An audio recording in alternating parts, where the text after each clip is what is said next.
for her love, affection, guidance, understanding, and example.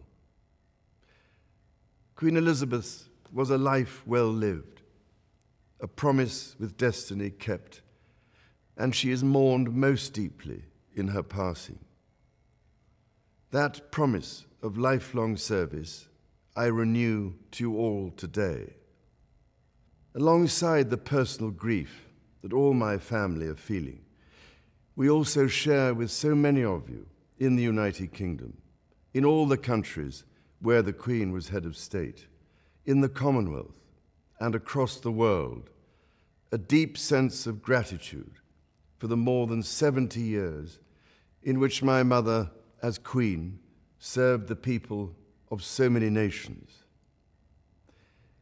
In 1947, on her 21st birthday, she pledged in a broadcast from Cape Town to the Commonwealth to devote her life, whether it be short or long, to the service of her peoples. That was more than a promise. It was a profound personal commitment which defined her whole life. She made sacrifices for duty. Her dedication and devotion as sovereign never wavered through times of change and progress, through times of joy and celebration, and through times of sadness and loss.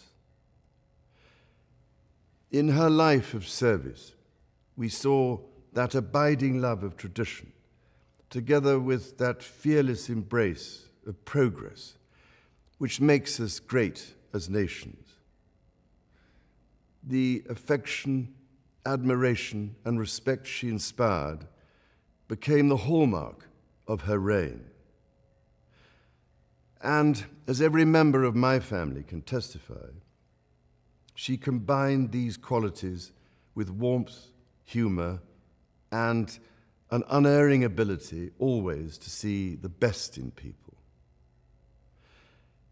I pay tribute to my mother's memory, and I honor her life of service.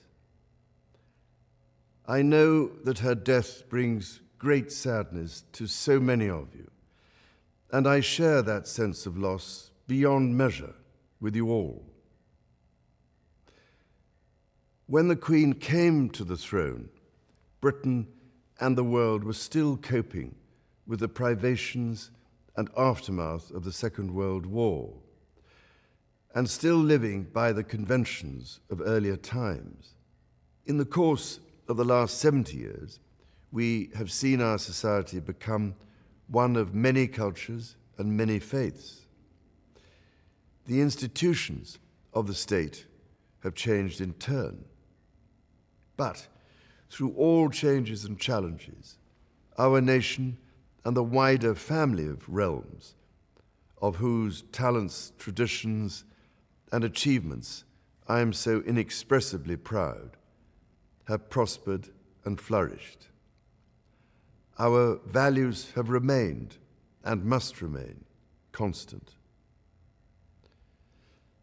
The role and the duties of monarchy also remain, as does the sovereign's particular relationship and responsibility towards the Church of England, the church in which my own faith is so deeply rooted. In that faith and the values it inspires, I have been brought up to cherish a sense of duty to others and to hold in the greatest respect the precious traditions, freedoms, and responsibilities of our unique history and our system of parliamentary government. As the Queen herself did with such unswerving devotion, I too now solemnly pledge myself, throughout the remaining time God grants me, to uphold the constitutional principles at the heart of our nation. And wherever you may live in the United Kingdom, or in the realms and territories across the world, and whatever may be your background or beliefs, I shall endeavor to serve you with loyalty, respect, and love, as I have throughout my life. My life will, of course, change as I take up my new responsibilities. It will no longer be possible for me to give so much of my time and energies to the charities and issues for which I care so deeply. But I know this important work will go on in the trusted hands of others. This is also a time of change for my family. I count on the loving help of my darling wife, Camilla. In recognition of her own loyal public service since our marriage 17 years ago, she becomes my queen consort. I know she will bring to the demands of her new role the steadfast devotion to duty on which I have come to rely so much. As my heir, William now assumes the Scottish titles which have meant so much to me. He succeeds me as Duke of Cornwall and takes on the responsibilities for the Duchy of Cornwall, which I have undertaken for more than 5 decades. Today, I am proud to create him Prince of Wales, Tywysog Cymru, the country whose title I have been so greatly privileged to bear during so much of my life and duty. With Catherine beside him, our new Prince and Princess of Wales will, I know, continue to inspire and lead our national conversations, helping to bring the marginal to the centre ground, where vital help can be given.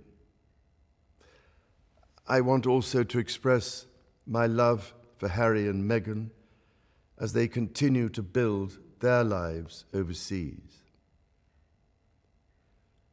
In a little over a week's time, we will come together as a nation, as a Commonwealth, and indeed a global community, to lay my beloved mother to rest. In our sorrow, let us remember and draw strength from the light of her example. On behalf of all my family, I can only offer the most sincere and heartfelt thanks for your condolences and support. They mean more to me than I can ever possibly express. And to my darling Mama, as you begin your last great journey to join my dear late Papa, I want simply to say this: thank you. Thank you for your love and devotion to our family and to the family of nations you have served so diligently all these years. May flights of angels sing thee to thy rest.